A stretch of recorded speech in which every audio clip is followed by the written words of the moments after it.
Hi hello dear friends, എല്ലാവർക്കും സീമാസ് കിച്ചണിലേക്ക് സ്വാഗതം. എല്ലാവരും ഹാപ്പി അല്ലേ? ഞങ്ങളിവിടെ ഹാപ്പി ആയിട്ടിരിക്കുന്നതാണ്. പിന്നെ ഞാൻ കഴിഞ്ഞൊരു വീഡിയോ ഉണ്ടായിരുന്നു, നിങ്ങളെല്ലാവരും കണ്ടു വിചാരിക്കുന്നു. ഒരു പച്ചരി വെച്ചിട്ടുള്ളൊരു പായസമായിരുന്നു. അപ്പോൾ അത് വളരെ കുറച്ച് സാധനം കൊണ്ട് വളരെ ടേസ്റ്റ് ആയിട്ട് ഉണ്ടാക്കാൻ പറ്റിയ ഒരു പായസമായിരുന്നു. അപ്പോൾ നാട്ടിൽ പച്ചരിയൊക്കെ കിട്ടുന്ന ആൾക്കാർ, ഇവിടെയും പച്ചരിയൊക്കെ എല്ലായിടത്തും കിട്ടുമല്ലോ. നാട്ടിലാവുമ്പോൾ പിന്നെ കിറ്റൊക്കെ കിട്ടുമ്പോൾ പച്ചരി എല്ലാവർക്കും ക്ഷാമം ഉണ്ടാവില്ലായിരിക്കും. അപ്പോൾ അങ്ങനെയൊക്കെ കിട്ടുമ്പോൾ പച്ചരി വെച്ചുള്ള പായസം ഒന്ന് ട്രൈ ചെയ്ത് നോക്കണം കേട്ടോ. വളരെ ടേസ്റ്റാണ് അത്. ട്രൈ ചെയ്യാത്തവർ പിന്നെ ട്രൈ ചെയ്തവരൊക്കെ ഒന്ന് കമൻറ്റൊക്കെ ഒന്ന് അറിയിക്കുക. പിന്നെ ഇതുവരെ സബ്സ്ക്രൈബ് ചെയ്തവർക്കൊക്കെ നന്ദി. ലൈക്കും ഷെയറൊക്കെ ചെയ്തവർക്കൊക്കെ നന്ദി കേട്ടോ.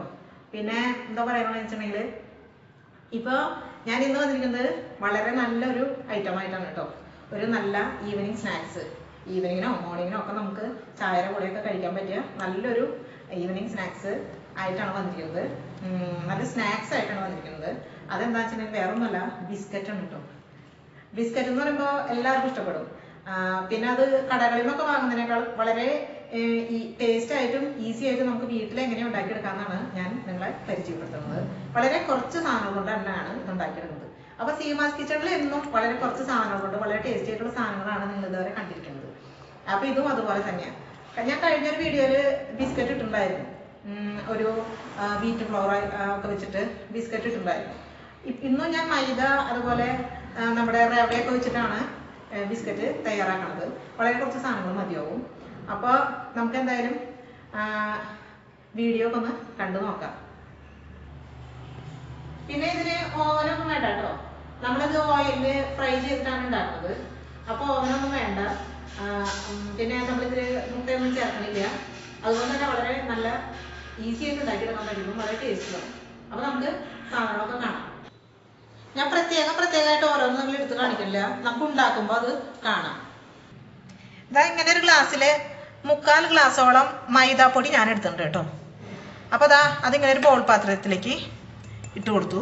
3/4 ഗ്ലാസ് മൈദ പൗഡർ. അതേ ഗ്ലാസ്സിൽ തന്നെ ഞാൻ റവ എടുത്തിട്ടുണ്ട്. അതും 3/4 ഗ്ലാസ് തന്നെ അളവിലെടുത്തിട്ടുണ്ട്. അപ്പം മൈദ റവയും 3/4 ഗ്ലാസോളം ഞാൻ ഇട്ട് കൊടുത്തിട്ടുണ്ട്. അതിപ്പോൾ ഏത് ഗ്ലാസ്സിലാണ് നമ്മൾ മൈദ എടുക്കണമെന്ന് വെച്ചിട്ടുണ്ടെങ്കിൽ അതേ ഗ്ലാസ്സിൽ തന്നെ എല്ലാം നമ്മൾ അളവിന് എടുക്കാൻ നോക്കുക. അതിപ്പോൾ മെഷറിംഗ് കപ്പ് ഒന്നും എൻ്റെ അടുത്തില്ല.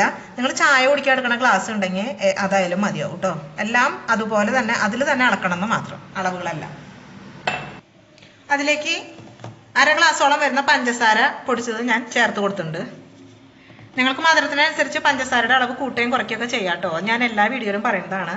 ഞാൻ എൻ്റെ അളവാണ് പറഞ്ഞത്. ഇവിടെ ഞങ്ങൾക്ക് ഇത്ര മതിയാവും. ഇനി നിങ്ങൾക്ക് മധുരം ഇതിപ്പോൾ ഇതിലേക്ക് പാകത്തിന് മധുരം തന്നെയാണ് ഉള്ളത്. ഇനി കൂടുതലായിട്ട് മധുരം വേണമെന്നുള്ളവർക്ക് അരാന്ന് പറഞ്ഞത് 3/4 ഗ്ലാസ്സൊക്കെ വരെ ആവാം. ഇനി നമുക്ക് അതിലേക്ക് ഒരു നുള്ള് ഉപ്പുപൊടി ചേർത്ത് കൊടുക്കാം.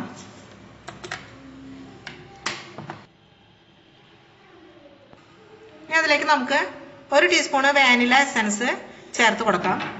വാനില എസൻസ് ഇനിയിപ്പോൾ നിങ്ങളുടെ അടുത്തില്ലെങ്കിൽ ഏലക്ക 1-2 ഏലക്ക നല്ല പോലെ പൊടിച്ചെടുത്ത്, ഈ പഞ്ചസാര നമ്മൾ പൊടിക്കുന്നതോടൊപ്പം തന്നെ ഏലക്കായ ഇട്ട് പൊടിച്ച് അത് നമുക്ക് ചേർക്കാവുന്നതാണ്. അപ്പോൾ വാനില എസൻസ്, ഏലക്കായ ചേർക്കുകയാണെങ്കിൽ വാനില എസൻസ് ചേർക്കേണ്ട ആവശ്യമില്ല കേട്ടോ. ഇനി ഏലക്കായ ഇല്ലാന്നുണ്ടെങ്കിൽ മാത്രം വാനില എസൻസ് ഒരു ഫ്ലേവറിന് വേണ്ടി ചേർക്കുക. ഇനി ഇപ്പോൾ രണ്ടും ഇല്ലെങ്കിൽ അപ്പോൾ പിന്നെ ഒന്നും ചേർത്തില്ലെങ്കിലും വിരോധമില്ല. എന്നാലും നമ്മുടെ ബിസ്ക്കറ്റ് നല്ല ടേസ്റ്റ് തന്നെ ആയിരിക്കും. നല്ലൊരു ഫ്ലേവർ കിട്ടാൻ വേണ്ടിയിട്ടാണ് ഇതിലേതെങ്കിലും ഒന്ന് ചേർക്കാനായിട്ട് പറഞ്ഞത് കേട്ടോ. ഇത്രയും ചേർത്തുകൊണ്ട് നമുക്ക് ഇങ്ങനെ ഒരു വിസ്കർ വെച്ചോ സ്പൂൺ വെച്ചോ നല്ല പോലെ ഒന്ന് മിക്സ് ചെയ്തെടുക്കാം.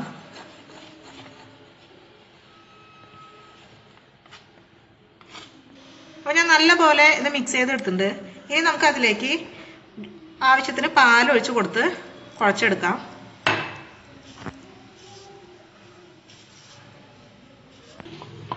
അപ്പോൾ മാവൊക്കെ ഞാൻ നല്ല പോലെ ഇങ്ങനെ കുഴച്ച് യോജിപ്പിച്ചെടുത്തിട്ടുണ്ട്. അപ്പോൾ ഇതിൻ്റെ പരുവം ചോദിച്ചിട്ടുണ്ടെങ്കിൽ ഇതാണ്ടോ, പാല് അധികം വേണ്ടി വന്നില്ല. എനിക്ക് 1/4 ഗ്ലാസ് പാലാണ് ഇതിലേക്ക് വേണ്ടി വന്നുള്ളൂ ആകെ. പിന്നെ പാല് ചേർക്കുമ്പോൾ നോർമൽ ടെമ്പറേച്ചറിലുള്ള പാല് ചേർക്കാനായിട്ട് പ്രത്യേകം ശ്രദ്ധിക്കുക. ഫ്രിഡ്ജിൽ വെച്ച പാലൊന്നും ഉപയോഗിക്കാതിരിക്കുക. പിന്നെ നല്ല ചൂടുള്ള പാലും ഉപയോഗിക്കാതിരിക്കുക കേട്ടോ.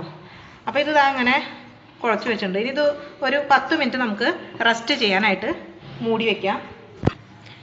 ഒരു 10 മിനിറ്റ് ഇതിങ്ങനെ ഇരിക്കട്ടെ.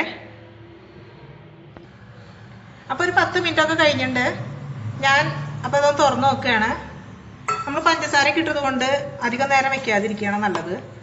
കാരണം ഇത് നല്ലോണം വെള്ളം തെളിഞ്ഞ പോലെയാവും. അപ്പോൾ നമുക്ക് കൈമേ കൊട്ടി പിടിക്കും.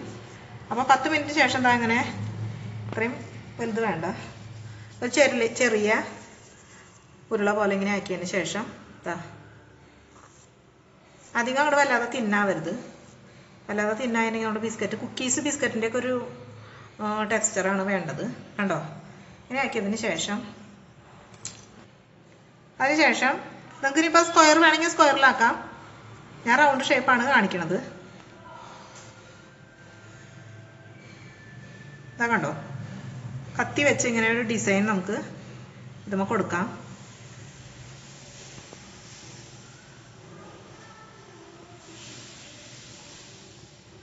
കണ്ടോ? ഒരെണ്ണം കൂടെ കാണിച്ചു തരാം. അതാ ഒരു ഉരുള കൂടി എടുത്തു, റൗണ്ടാക്കി അതിന് സൈഡ് വശമൊക്കെ നമ്മളിങ്ങനെ കൈ വെച്ച് മിനുസപ്പെടുത്തി എടുക്കുക. കുറച്ച് സ്റ്റിക്കിയാണ്, ഒട്ടിപ്പിടിക്കുന്നതാണ്. അപ്പോൾ കൈയൊന്ന് നനച്ചതിന് ശേഷം കയ്യിൽ ഇത് ഉരുട്ടായിരിക്കും നല്ലത് കേട്ടോ. ഒട്ടിപ്പിടിക്കാൻ തോന്നുകയാണെങ്കിൽ കൈയൊന്ന് ജസ്റ്റ് ഒന്ന് പച്ചവെള്ളത്തിൽ മുക്കിയതിന് ശേഷം ഇങ്ങനെയൊക്കെ ചെയ്യായിരിക്കും കുറച്ചും കൂടി ബെറ്റർ ആവുക. കണ്ടോ? ഇതുപോലെ നമുക്കിനി എല്ലാം ഡിസൈൻ ചെയ്തെടുക്കാം. അപ്പോൾ ഒരു 10 എണ്ണം ഞാനിങ്ങനെ ഇവിടെ ഷേപ്പാക്കി വെച്ചിട്ടുണ്ട്. ഇനി സൺഫ്ലവർ ഓയിലിട്ട് നമുക്കിത് വറുത്ത് കോരിയെടുക്കാം. വെളിച്ചെണ്ണ ഒട്ടും യൂസ് ചെയ്യരുത് കേട്ടോ. അപ്പോൾ നല്ല ഹൈ ഫ്ലെയിമിലിട്ടു. നല്ലപോലെ എണ്ണ ചൂടായതിന് ശേഷം ഞാൻ മീഡിയം ഫ്ലെയിമിലേക്ക് ആക്കി കൊടുത്തിട്ടുണ്ട്. ഇനി നമുക്ക് നമ്മളുണ്ടാക്കി വെച്ചിരിക്കുന്ന ബിസ്ക്കറ്റ്, ഷേപ്പാക്കി വെച്ചിരിക്കുന്ന ബിസ്ക്കറ്റ് ഓരോന്നും ഇട്ട് കൊടുക്കാം. അപ്പോൾ ഞാൻ ഇട്ട് കൊടുത്തതിന് ശേഷമാണ് നിങ്ങളെ കാണിച്ചത് കേട്ടോ. കാരണം എണ്ണ തെറിക്കണ്ടല്ലോ, മാറിന് എത്തിക്കാൻ വെച്ചിട്ടാണ്. അപ്പോൾ അതാ ഇങ്ങനെ ഓരോ ഗോൾഡൻ ബ്രൗൺ ആകുമ്പോഴാണ് നമ്മൾ തിരിച്ച് മറിച്ചിട്ട് കൊടുത്ത് വേവിച്ചെടുക്കേണ്ടത്. വേവാനായിട്ട് കുറച്ച് സമയം എടുക്കും.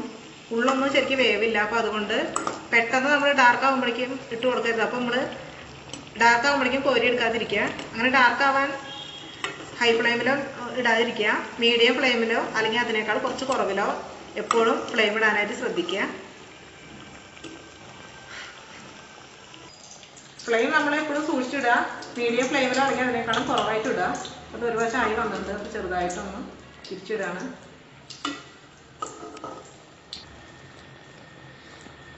സെക്കൻഡ് ബാച്ച് ഇട്ട് കൊടുത്തതാണ് കേട്ടോ.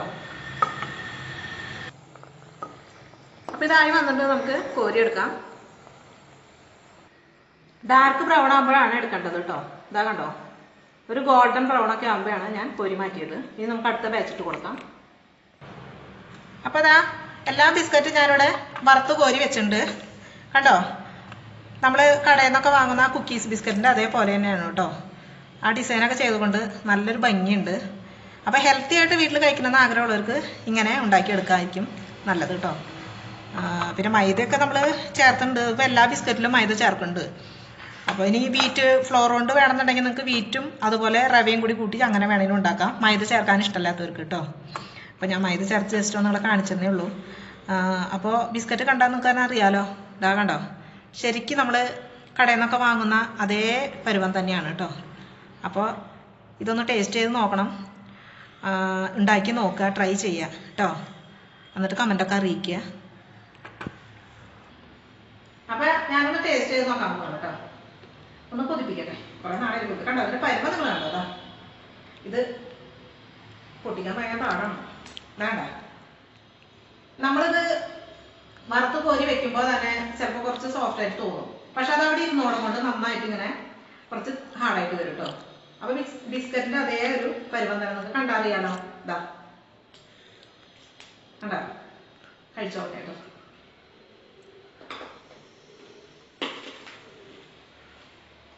നന്നായിട്ട് കേട്ടോ.